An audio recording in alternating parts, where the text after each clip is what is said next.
નમસ્કાર વહાલા વિદ્યાર્થી મિત્રો, આજના આ વિડીયોમાં આપણે જોવાના છીએ ધોરણ 11 સમાજશાસ્ત્ર વિષયના મોસ્ટ આઈએમપી પ્રશ્નો, જેમાં વિદ્યાર્થી મિત્રો આપણે વિભાગ સી, ડી અને ઈ ત્રણેય વિભાગના મોસ્ટ આઈએમપી પ્રશ્નો જોવાના છીએ, જે તમારી વાર્ષિક પરીક્ષા માટે તમને આ વિડીયો ખૂબ જ ઉપયોગી થવાનો છે. તો ખાસ વિદ્યાર્થી મિત્રો, તમારે આ વિડીયોને અંત સુધી જોવાનો છે અને હું તમને આ વિડીયોમાં જેટલા પણ પ્રશ્નો આપું છું એ દરેક પ્રશ્નોને પાકા કરીને જશો તો તમને તમારું વાર્ષિક પરીક્ષાનું પ્રશ્નપત્ર બહુ જ સરળ લાગશે.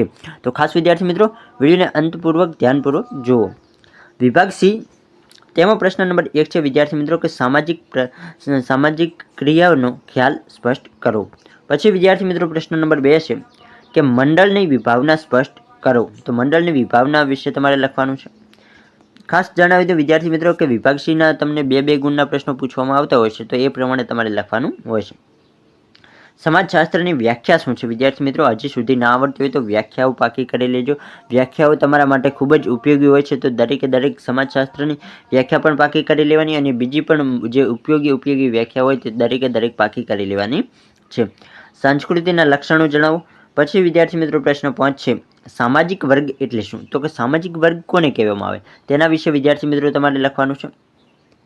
પ્રશ્ન 6, મેકાવરે પર્યાવરણને કેટલા અને કયા વિભાગમાં વહેંચ્યું છે? તો જે મેકાવર છે તેમણે પર્યાવરણને કેટલા અને કયા વિભાગમાં વહેંચ્યું છે તેના વિશે વિદ્યાર્થી મિત્રો તમારે લખવાનું છે. વર્ગના લક્ષણો. વિદ્યાર્થી મિત્રો વર્ગના લક્ષણો તમારે લખવાના છે. અહીં તમારે લક્ષણોને સમજાવવાના નથી, માત્ર વર્ગના લક્ષણો કેટલા છે તેના વિશે લખવાનું છે અને કયા એ લખવાનું છે, બીજું તમારે સમજાવવાનું નથી. સહકારની પ્રક્રિયા રચનાત્મક છે, શા માટે? તો કે સહકારની જે પ્રક્રિયા છે તે રચનાત્મક છે, પરંતુ શા માટે તેને તમારે લખવાનું છે. આગળ વધીએ વિદ્યાર્થી મિત્રો પ્રશ્ન નંબર 9 કે સ્થાનિક સંબંધમાં મુખ્યત્વે કઈ 3 બાબતોનો સમાવેશ થાય છે? તો કે સ્થાનિક સંબંધમાં કઈ 3 મુખ્ય બાબતોનો સમાવેશ થાય તેના વિશે લખવાનું છે. માતૃવંશીય કુટુંબની વિશેષતા જણાવો. તો કે માતૃવંશીય કુટુંબ અને પિતૃવંશીય કુટુંબ તમને ખબર છે, તો એમાં માતૃવંશીય કુટુંબની વિશેષતા શું છે તેના વિશે તમારે લખવાનું છે. પછી છે પ્રશ્ન 11 કે ભારતમાં સમાજશાસ્ત્રના વિકાસમાં યોગદાન આપનાર સમાજશાસ્ત્રીઓના નામ લખો.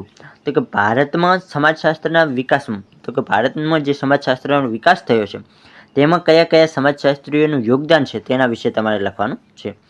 પ્રશ્ન 12, સામાજિક દરજ્જો અને ભૂમિકાનો ખ્યાલ સમજાવો. તો કે સામાજિક દરજ્જો છે અને તેની ભૂમિકાનો ખ્યાલ સમજાવવાનો છે.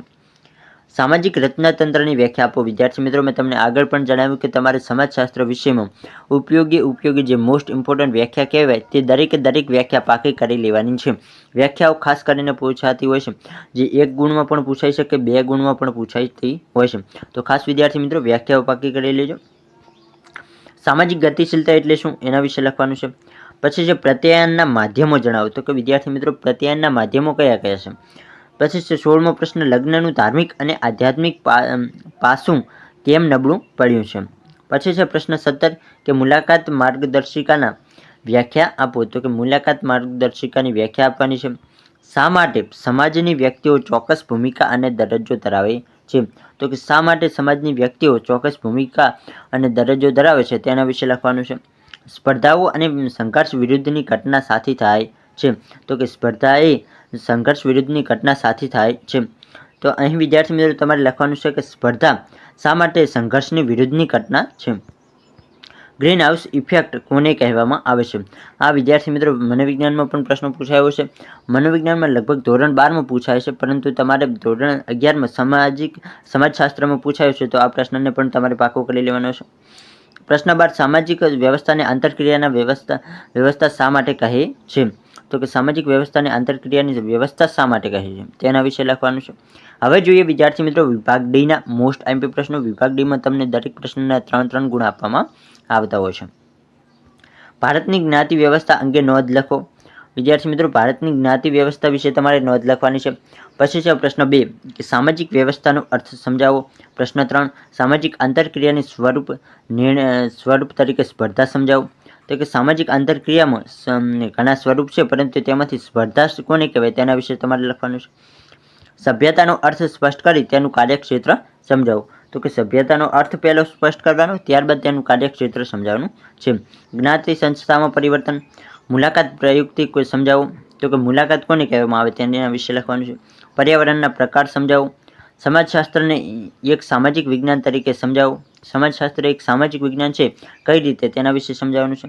સમાજ કઈ રીતે સ્વસાતત્ય જાળવી રાખે છે. લગ્ન સાથી મસ્ત પસંદગીના ક્ષેત્રમાં કયા છે, સવિસ્તર સમજાવો. પ્રશ્ન 11 માનવીની જરૂરિયાતો ફક્ત ભૌતિક અને સામાજિક નથી, વિધાન સમજાવો. તો કે માનવીની જરૂરિયાતો છે તે ભૌતિક અને સામાજિક નથી, તો શા માટે તેના વિશે તમારે વિધાન સમજાવવાનું છે. સમાજશાસ્ત્ર અને મનોવિજ્ઞાન એ બંને વિશે તમારે સમજાવવાનું છે. સામાજિક આંતરક્રિયાના સ્વરૂપ તરીકે સંઘર્ષ. પછી છે પ્રશ્ન 14 કે સામાજિકરણના મહત્વના વાહક તરીકે શાળાની સમજૂતી આપો. સમૃદ્ધિ અવરોધકની સમજૂતી આપો. વાણી વિકાસનો સિદ્ધાંત સમજાવો. આગળ છે પ્રશ્ન નંબર 17 કે વ્યક્તિને અસર કરતા પરિબળો સમજાવો. તો કે વ્યક્તિને જે અસર કરે તેવા પરિબળો કયા હોય તેના વિશે તમારે સમજાવવાનું છે. ઔષધની સમજૂતી આપો. તો ઔષધ કોને કહેવાય તેના વિશે સમજૂતી આપવાની છે. ચેતના અંગેના ભારતીય વિચારો વર્ણવો. તો કે ચેતના અંગેના ભારતીય વિચારો કેવા છે તેના વિશે તમારે લખવાનું છે. અહીં વિદ્યાર્થી મિત્રો આપણે વિભાગ ડીના 19 જેવા મોસ્ટ આઈએમપી પ્રશ્નો જોયા. અહીં વિદ્યાર્થી મિત્રો ખાસ જણાવી દઉં કે તમને જેટલા પણ પ્રશ્નો આપું છું દરેક મોસ્ટ આઈએમપી પ્રશ્નો છે. તો આ ખાસ તમે જો સમાજશાસ્ત્રની તૈયારી કરવા બેસો તો સૌપ્રથમ આ દરેક પ્રશ્નોને એકવાર જરૂરથી વાંચી લેવાના છે. આમાંથી જ તમને વિદ્યાર્થી મિત્રો ઘણા પ્રશ્નો તમને બેઠા જોવા મળી જવાના છે. હવે વાત કરીએ વિદ્યાર્થી મિત્રો વિભાગ ઈની. તો વિભાગ ઈમાં કયા મોસ્ટ ઇમ્પોર્ટન્ટ પ્રશ્નો છે. સમાજશાસ્ત્રનો અર્થ આપી તેનું કાર્યક્ષેત્ર સમજાવો. વિદ્યાર્થી મિત્રો મોસ્ટ ઇમ્પોર્ટન્ટ પ્રશ્ન છે. વાર્ષિક પરીક્ષામાં ખાસ પૂછાયેલો પ્રશ્ન છે, તો પાકો કરી લેજો. હવે વિદ્યાર્થી મિત્રો ઘણા વિદ્યાર્થીઓના મનમાં સવાલ છે કે શું આપણે મોટા પ્રશ્નો તો કઈ રીતે પાકા કરવા. તો આ વિદ્યાર્થી મિત્રો મોટા પ્રશ્નોમાં તમારે માત્ર તેના લક્ષણો હોય કે તેનું જે મુખ્ય મુદ્દા હોય ને તેને તમારે પાકા કરવાના હોય છે. સંપૂર્ણ પ્રશ્નને તમે ક્યારે પાકો કરી શકો નહીં. જો તમે અત્યારે બેસો ને તો પણ સમાજશાસ્ત્રના પેપર સુધી એક પ્રશ્ન પણ તમે આખો પાકો કરી ના શકો. એટલે તમારે પ્રશ્નને સમજવાની કોશિશ કરવાની છે. જ્યારે તમે પ્રશ્નને સમજશો ત્યારે જ તમે તેને સારી રીતે લખી શકો છો. સમાજશાસ્ત્રના ઉદ્ભવ પૂર્વેની પરિસ્થિતિ અને તેના વિકાસમાં ફાળો આપનાર વિધાનો વિશે સમજાવો. આગળ જોઈએ સામાજિક સમૂહનો અર્થ સમજાવી તેના પ્રકારોની સવિસ્તર ચર્ચા કરો. કુટુંબનો અર્થ અને તેના કાર્યોની વિગતે સમજૂતી આપો. તો કે કુટુંબનો અર્થ લખવાનો છે. કુટુંબ કોને કહેવામાં આવે.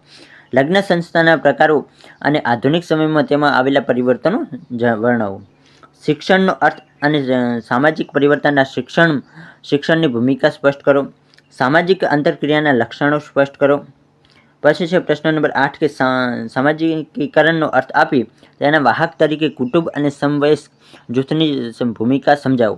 તો કે સામાજિકીકરણનો અર્થ આપવાનો છે, તેના લક્ષણો દરેક લખવાના છે.